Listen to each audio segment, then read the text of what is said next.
Welcome to Healthy Lifestyle with Lori Ann. I am Lori Ann Casdia. Our goal here at Healthy Lifestyle is to inspire, educate, and empower you to fill a healthy, emotional, spiritual, and physical life so you can feel empowered to live the life you have always wanted and dreamed. Welcome to the show. I'm so excited to be here. I hope you're having a beautiful day. Today on our show, we have a friend of mine. He's known as the Wine Daddy. His name is Michael Douglas, not the actor, but probably looks close to him. What do you think?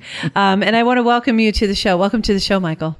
Thank you. So glad to be here. I'm so glad that you are. So you have 57 years experience in the industry, correct? That's correct. That is quite a history, and still going strong at, I can share your age?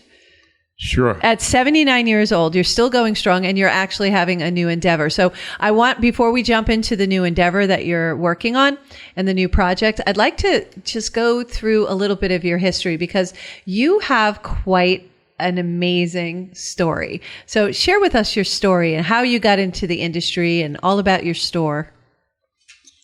Well, it's been a really gratified career. Never expected to be doing it. Happened just by accident. My family bought property in Syosset in 1957. They built a big retail women's clothing store, my aunt, uncle, mother, and father. And I guess it was about in the early 60s, my uncle and cousin were in business. I was in the Peace Corps. And when I got out, they had applied for a wine and spirit liquor license. Licenses had just opened up in New York. That's a long story, but I'll get to the point. So when I got out of the Peace Corps, I was going to go back to school and get my master's. I want to be a teacher. I want to be a coach. I love kids. And that was going to be my career. And I was between semesters. They asked me to run the store because they were both busy in the retail women's clothing store, my cousin and my uncle. Mm-hmm. My cousin and I were like brothers.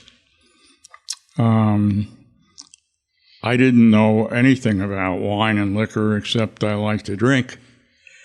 And I hear you on that. I thought it might be interesting, so I said I'll stay until the semester starts, and we'll see what happens.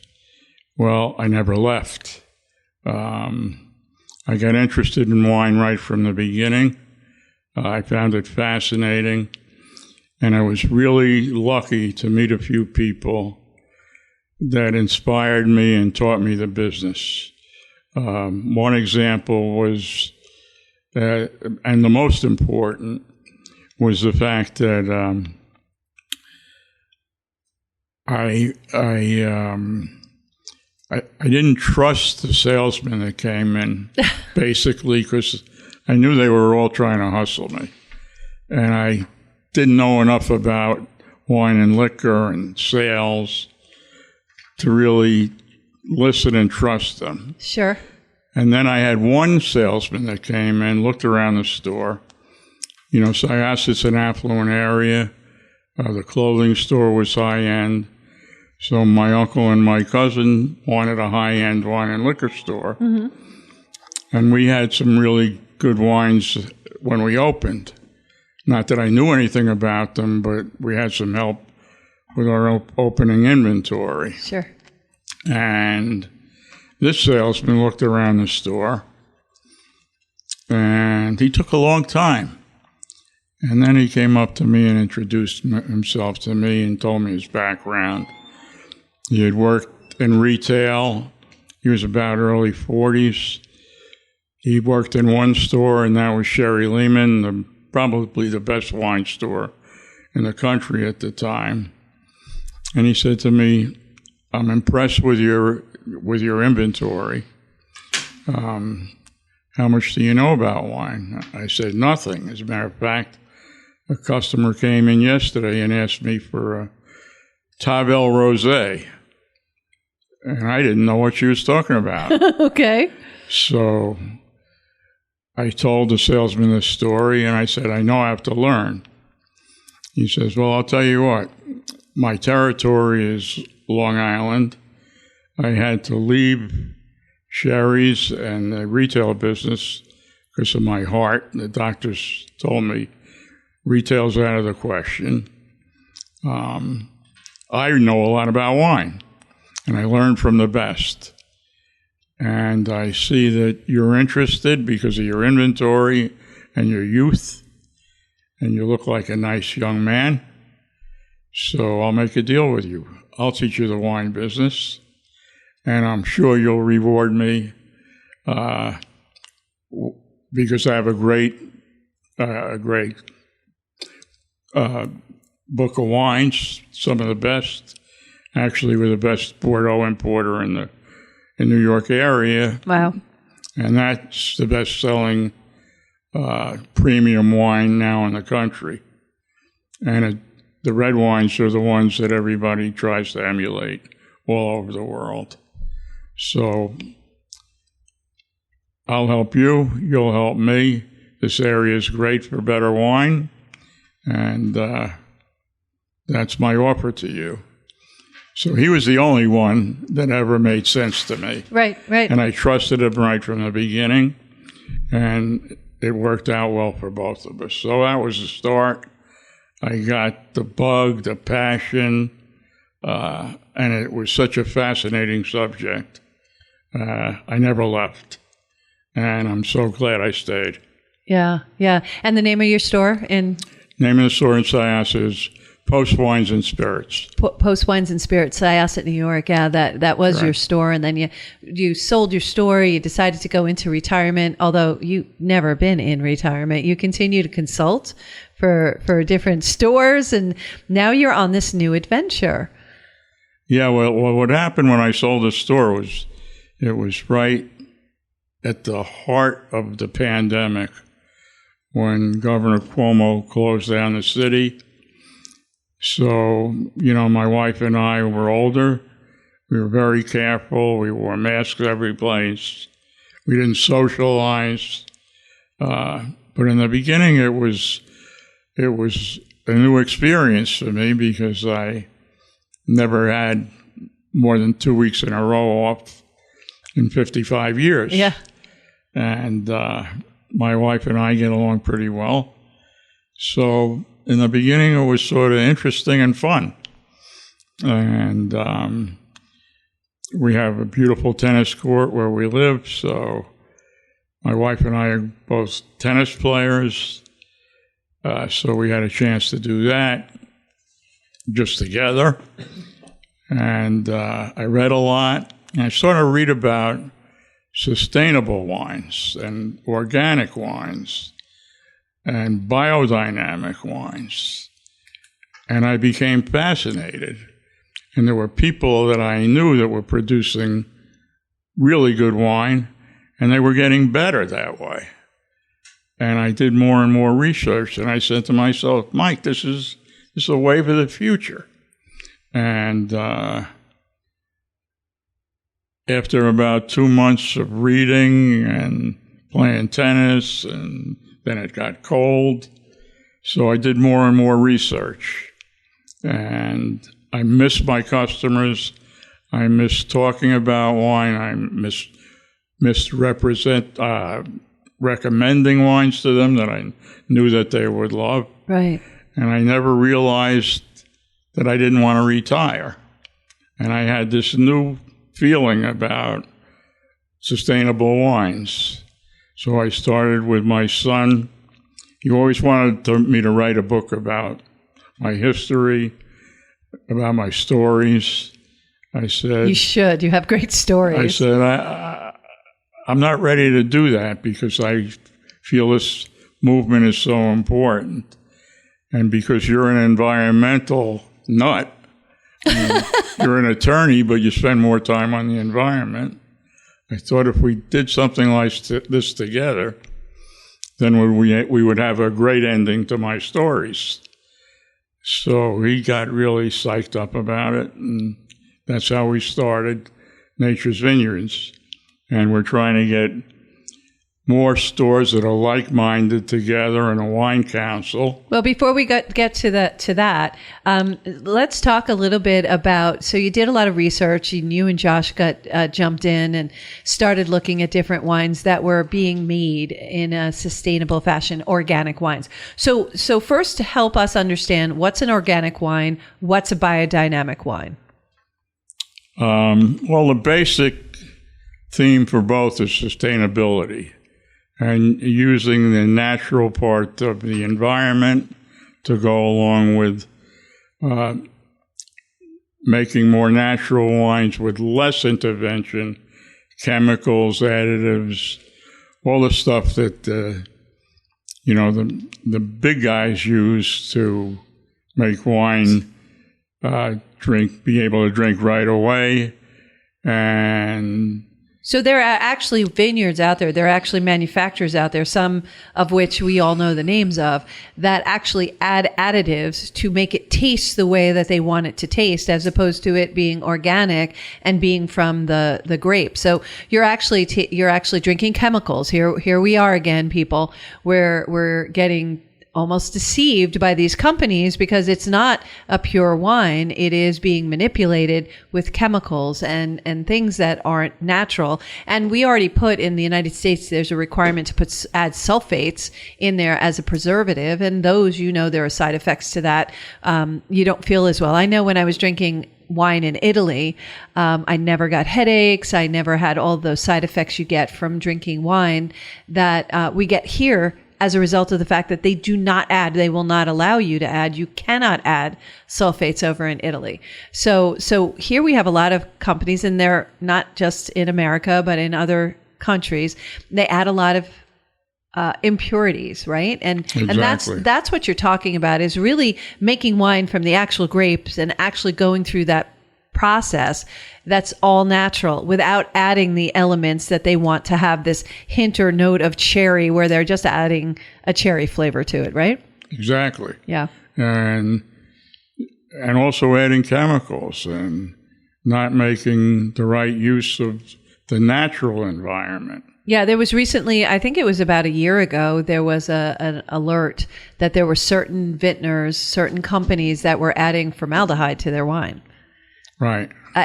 Which just befuddles me. Like, why would you do that? That is just for making profit, obviously. So there's another element, and that's what I love about what you're doing, Nature's Vineyards. You are looking for wines that put purpose over profit, and they're making a really high quality product that's good for you, that helps you, that doesn't try to potentially kill you. Exactly. Yeah. What other preservatives are they adding, or other ingredients that they're adding, chemical ingredients that they're adding that you're aware of? Well, organic wines and biodynamic wines and most sustainable wines don't add sulfites. Right. And there is natural sulfites. There are. Yes. And that's what we should work with. Right. Yeah. But, there are all sorts of additives that I shouldn't just say the big guys, because some big guys don't, but they add things to make the wine taste good right away. And as opposed to aging in the bottle. Exactly. Yeah, and having that curing time. Exactly. Mm-hmm. But I found, and not just with expensive wines, but with very reasonably priced wines, the small quality producers that make organic and biodynamic wines and are really serious about sustainability. They're much livelier, they're much fresher, they're more dynamic. And even a $20 wine, sometimes I'm just blown away by the quality that I never would have expected. Yeah, beyond expectations. From a $20 wine. Yeah, beyond expectations. Right. It's similar. I liken it to when you buy an organic farm-grown tomato Exactly. versus some of Same those, thing. yes, those Same thing. biochemically Right. induced tomatoes Right. to make them look red and pretty, but they have no flavor, Right. zero flavor. So yeah, it's that same kind of concept that you want to think about when you're looking at these wines and tasting them. In the second half of this, I really want to start talking about some vintners and some labels and some stores that you recommend. But before we get there, I really want our listeners to understand that all wines are not alike. And I don't mean from expensive to inexpensive. I mean from quality, right? Exactly. And to me, that's what gives me the thrill about what I did as a retailer. You know, some customers, they drink the same wine. They love wine, but they drink the same wine every night.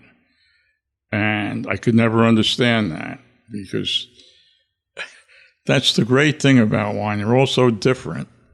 And there are so many to choose from. Yeah, and it's so exciting to find one, I call it, that over-delivers. Yeah. Like I was talking about a $20 organic wine. Wow, this is unbelievable for $20.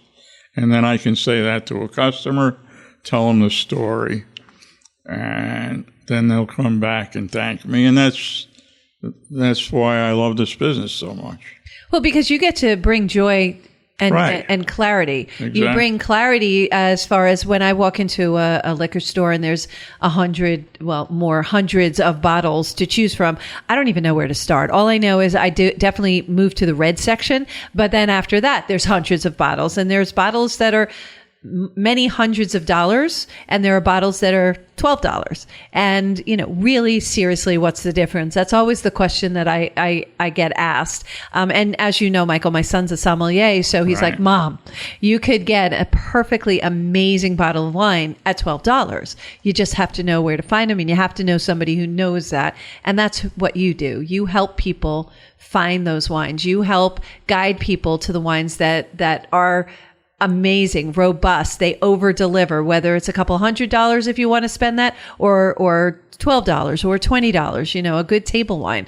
And that's something that's interesting. And that's a really amazing, I call it your superpower. You have the superpower to know the difference between an adequate wine and something that over delivers. And you can explain it of why it's over delivering and why that robust flavor is there.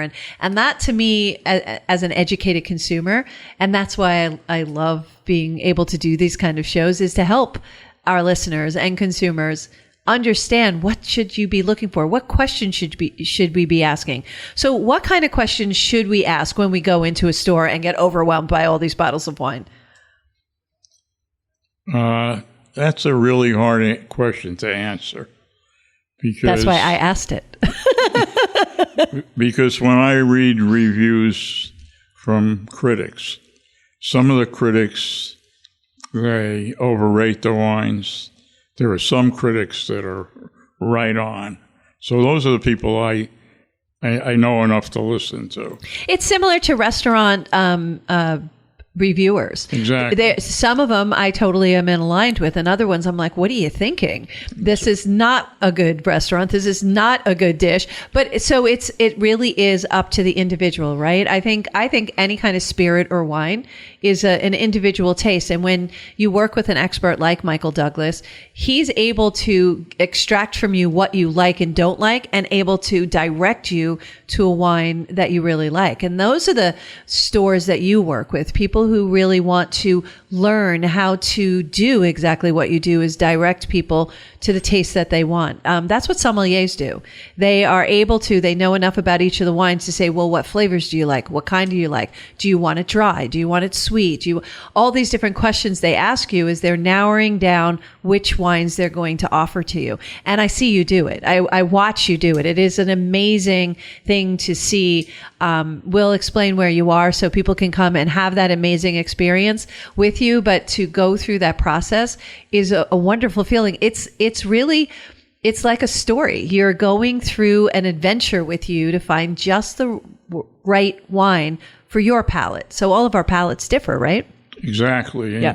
And you're so right, Lori, because when my wife has a sweet tooth, and I have a much drier. More savory, right? What's that? It's more savory. You look for savory. Yeah, I like a savory, minerally wine, Yep. and she likes something with a little more sweetness. Yeah, a little more sugar. So when I bring home wine for us to drink regularly, I have to think about both our tastes. Yep.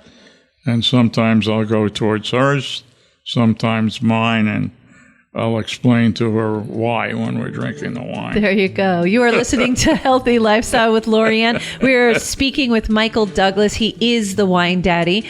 You need to really stay tuned to listen to this. The information is amazing. And wait to hear what his new project is. A little teaser there for you. We're going to take a short break. Just stay with us and we will be right back.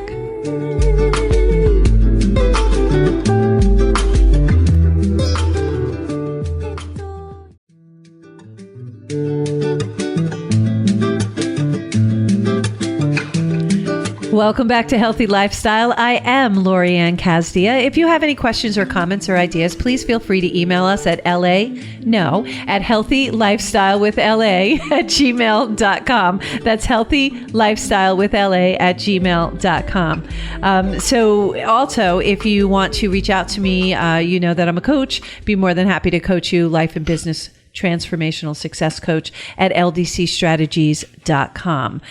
So we're talking with Michael Douglas. He is, you're just an amazing individual who you just know so much about everything in the wine industry and in spirits. And I love speaking with you because I learn every time I sit with you, I learn something else. I learn something new and I'm better for it every single time, Michael. So we just left off where you were talking about how we all have different palates and how you basically, tell your wife what you tell her. And also I love the fact that you're transitioning into sustainable, more natural wines. You're getting away from those big box store type wines.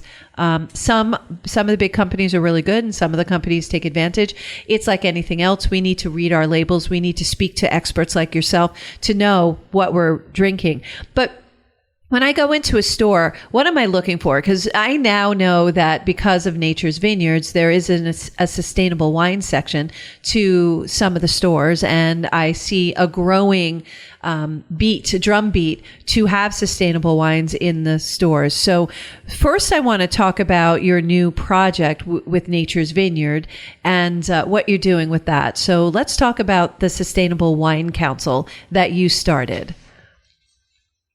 Well, one of the ways I came up with this idea is having been a retailer for 55 years in one place, I saw the need for serious wine stores who had to compete with the giant Total Wine type of stores, Costco, who didn't have the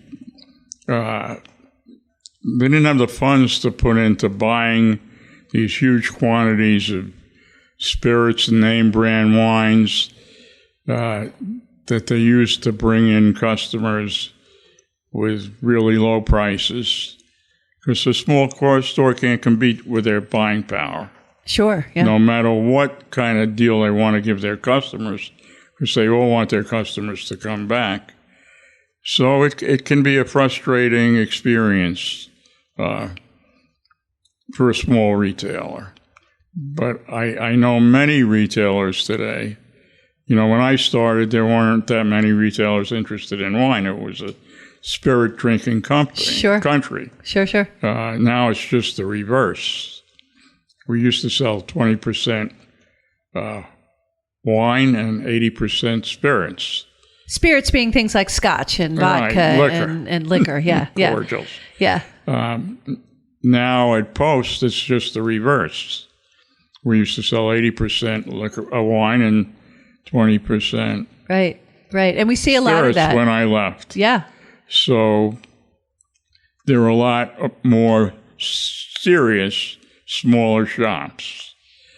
And And the consumers want to be educated, especially our 40s and unders. They really want to understand what they're drinking, what they're putting in their body, and they want something really good at affordable prices, right? Exactly. Yeah.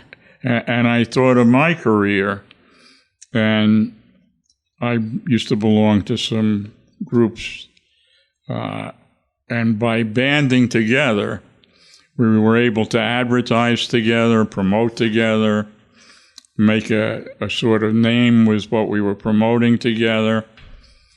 And I saw a real need for it now. And by combining their urges to promote fine wine with the sustainable movement, which to me has proved to be not just environmentally great, but also improves the wine. I mean, I can't begin to tell you how all my experiences with some of these wines that I look at on the shelf, and when I see it sustainably made, I try it, and usually I'm blown away by the quality. So if we can get this message to more and more people, we're helping the environment. Right.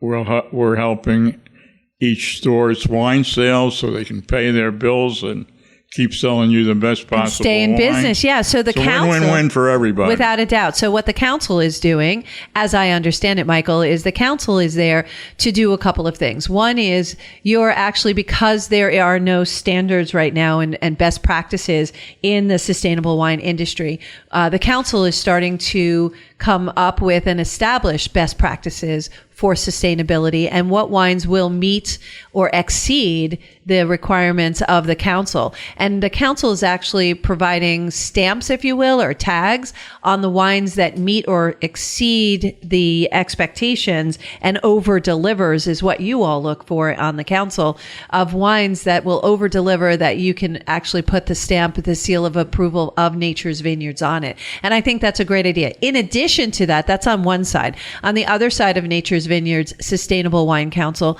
they are actually grouping together, inviting different stores together to collectively go in and have wine buying in bulk, utilizing that to buy in bulk, utilizing that to get their costs down so they could bring a really good product at a good price to their clients so that they can also stay in business, make a little money, and also make their clients happy, right?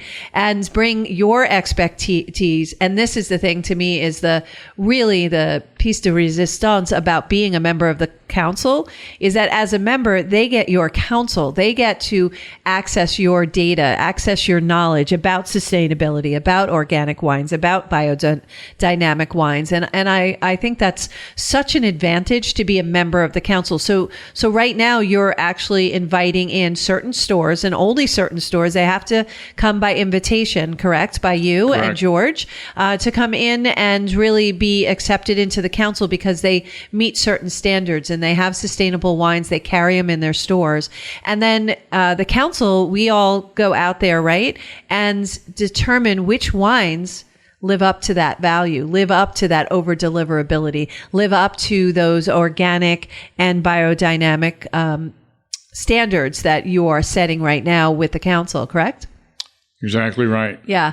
And so right now, if someone wanted to find you, Michael, they could go to what store out east on Long Island so they can have some FaceTime, spend some time, learn more about sustainable wines. I know you teach other places, but right now I want to talk about the store that you work with.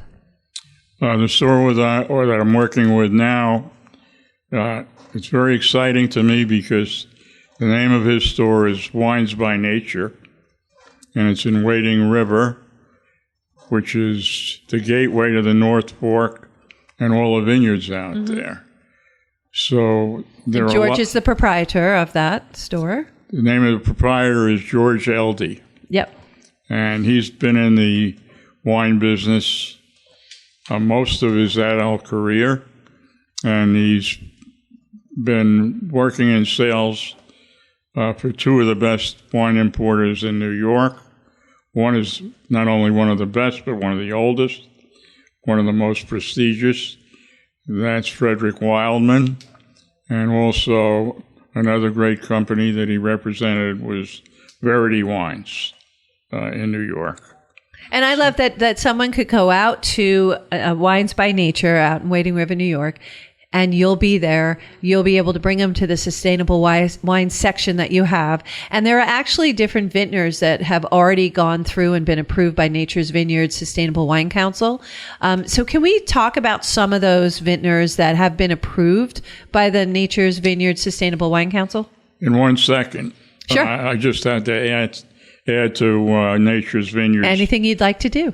It's in the East Wind Shopping Center where the hotel is. Oh, Wines by Nature, yeah. And the owner is George Eldey, which we mentioned before, but he's always there. And if he's not there, his manager Chris is there, and I'm there a few days a week. Right. But they're all very knowledgeable. And George's selection It's beautiful. It's like 90% sustainable. Yeah. And he's really a pioneer in that. He is. He's really blazing that trail. Unbelievable. Because he sees it. He sees the value, and that's where you two connected, and you became minded that this is definitely the future. And George is very knowledgeable about it as well. I think you have the years on him though, but he's definitely knowledgeable as well. And he's got the youth. And he's got the youth. So we got the years and the youth, and I love it. But the sustainability of this wine, that they're organic wines, that they actually have that seal of approval by Nature's Vineyards, to me carries such a cachet that other stores and store owners are starting to come to you, to George's store, to Wines by Nature. And that's right by the East Wind Catering Hall, if anybody is familiar with that. You can't miss it. And you could go out there and really get a nice education and help your store and go down that path as well. So what are some of the labels, the vintners as they're called, have been designated and given the award of Nature's Vineyards Sustainable Wine Council? I'll get to that in a second. We're still not going to answer that question, are you, Michael? I certainly will. You're just holding us I'm just going to segue into the answer. All right, go ahead.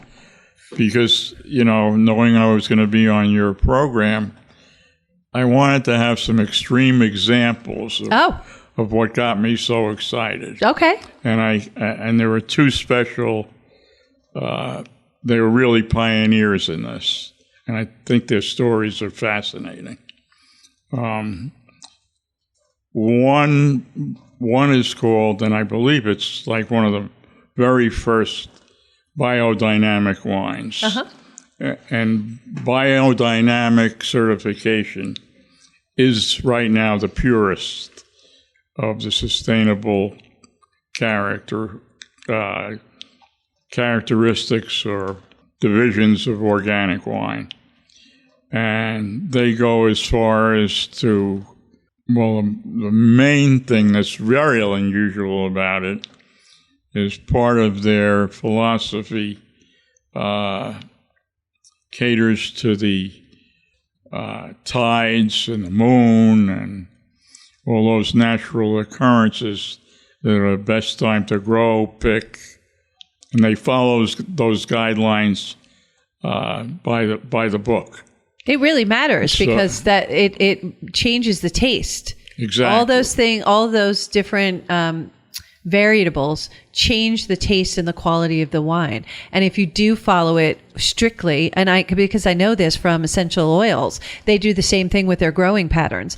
They pick, there's a certain time that the picking matters and the product is even better if you capture it during that time period. So that window is very small and you have to be brilliant at knowing when that is. And if you stick to that, you will always get the finest quality.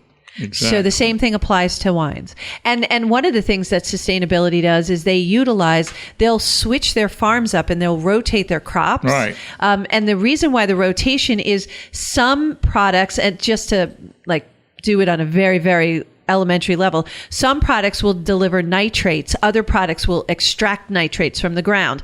So what they do is they rotate their crops, and if it's extracting the nitrates, they then rotate the crop to deliver a nitrate into the ground so that we don't strip the soil. That's what we've been doing in the past. That's why our wheat has 42 chromosomes in it now, as opposed to the natural 14 we're supposed to have. We've been stripping all the nutrients out of the land and not replenishing it. So sustainability farming is really rotating your crops between your different farm areas so that you're constantly putting nutrients back in and allowing it to not deplete, because that is why you have substandard product versus really, really high standard product.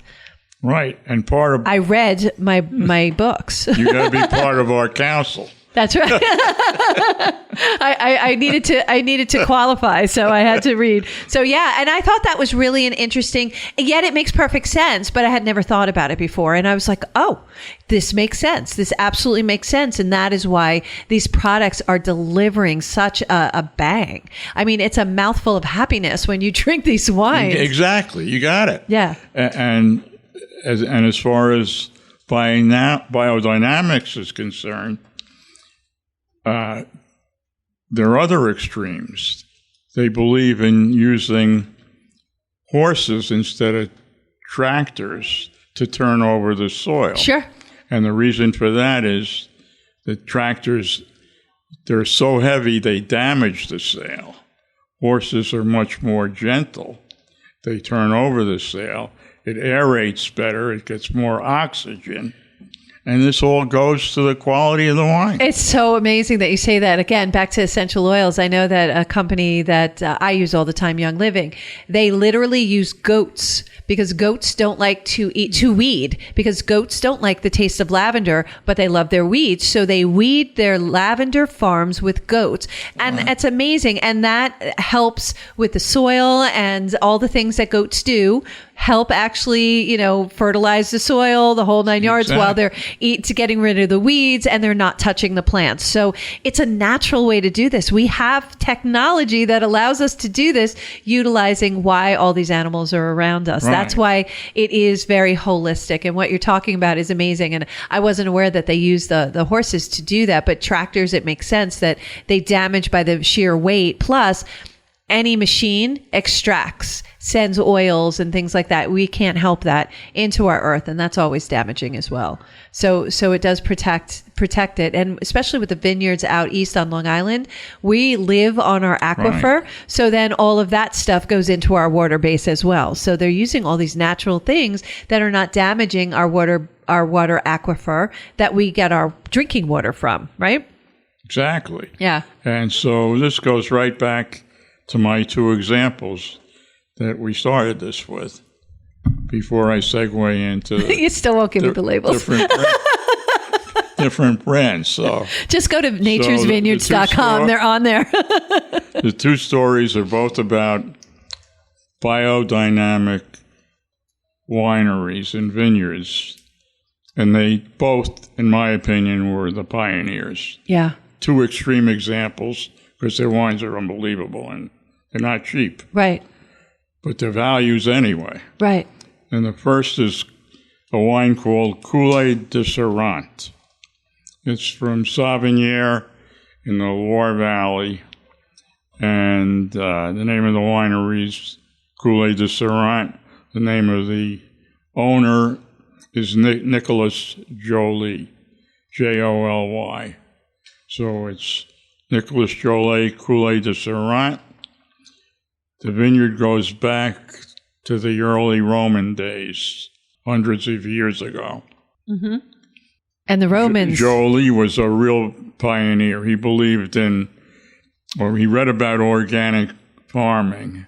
And he said, well, if this makes sense, like you were saying, for other fruits, why wouldn't it be beneficial for grapes? Right. And Joly was a real intellectual, brilliant guy. And he read all about the tides and the horses. And he did all that with his wine. Amazing. And his particular plot or in Sauvignon was considered the best, and it was given a monopole of its own, which means that it's a separate subdivision of a division that's the best. And there are only 5 others in France that were able to get this that designation. Small designation. Yeah, yeah. One is Le Montrachet, one is Chateau Yquem, one is Romani Conti, one is La Tâche, and the other is Coulet de Seraing.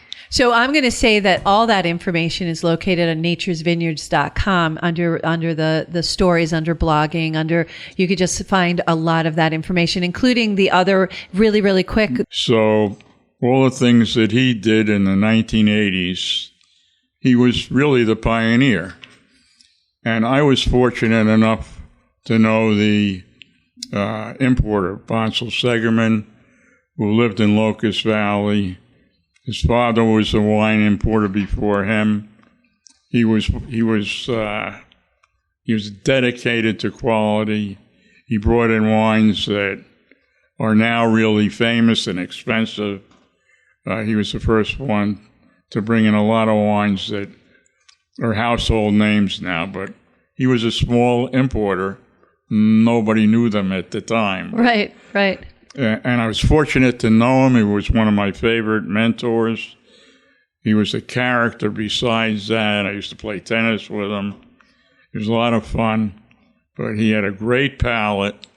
And I was so glad to be able to learn from him. Oh, my gosh, Michael, we need to have you back so you could tell us more stories. You can definitely find some of these stories on the website. No worries. Thank you so much for being on Healthy Lifestyle with Lori-Ann. It has been a great pleasure. Again, if you want to find what those vintners' name are, because Michael never told us today, you can find it on naturesvineyards.com. They'll all be up there. Also, stop by Wines by Nature in Wading River. George would be happy to see you. Michael will be out there. I'm telling you, Wine Daddy is the best at what he does. He knows what he's doing. Look for organic wines. If you want to know more about it, go to Natures Vineyards Sustainable Wine Council.